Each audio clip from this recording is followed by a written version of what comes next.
చాలా బాధాకరమైనటువంటి విషయం.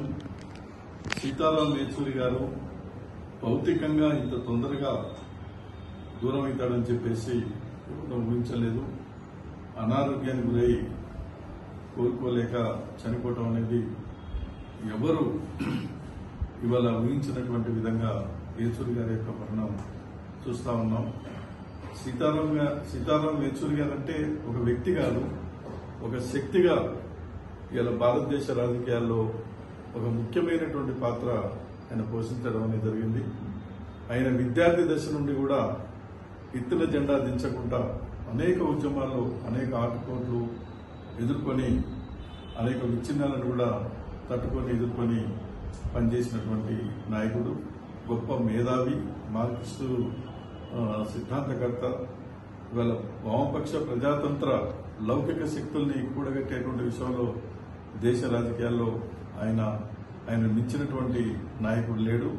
పార్లమెంటులో వారు మాట్లాడుతుంటే అన్ని పార్టీల వాళ్ళు కూడా ఆయన వైపు చూస్తూ ఆయన మాట్లాడేటువంటి విషయాలన్నీ గమనిస్తూ రాసుకునేటువంటి వాళ్ళు, కోట్లాది మంది ప్రజలు కూడా టీవీల దగ్గర ఉండి చూసేటువంటి పరిస్థితి. మన దేశంలోనే కాదు, ప్రపంచంలో కమ్యూనిస్టు ఉద్యమానికి ఎంతో తోడ్పాటును అందించినటువంటిది చూసాం.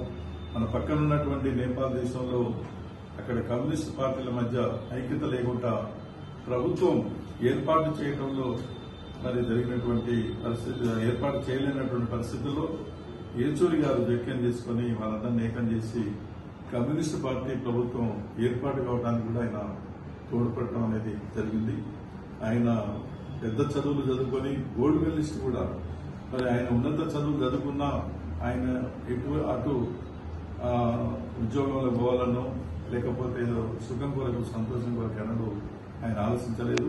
ఈ దేశంలో సమాజం రావాలి, దోపిడీ లేనటువంటి సమాజం అనేది రావాలి, ప్రజలందరికీ న్యాయం జరగాలని చెప్పేసి అది ఎర్రజెండా కమ్యూనిస్ట్ పార్టీ మార్క్సిజం అనేటువంటి సిద్ధాంతం ద్వారానే అది వస్తుంది అని చెప్పేసి సిపిఎం పార్టీలో ఆయన 3 టర్ములు ఇప్పటి వరకు కూడా ఆయన 3వ ఎన్నికై ఇప్పటి వరకు కూడా ఆయన ప్రధాన కార్యదర్శిగా పనిచేశారు. అగ్రనాయకులు సూర్జిత్ సింగ్ గారు, సుందరయ్య గారితో, జ్యోతి బస్ గారితో, బసవపున్నయ్య గారితో ఎంతో దగ్గరగా సాన్నిహిత్యంగా ఉంటూ కార్యకర్తలకు ఎంతో అభిమానం. కార్యకర్తలని ఎక్కడ వెళ్ళినా, ఏ రాష్ట్రానికి వెళ్ళినా అనేక భాషలు వచ్చు కాబట్టి పేరు పెట్టి పిలిచేవాళ్ళు. బాగున్నారా ఏంటి అని చెప్పి అడిగేవారు.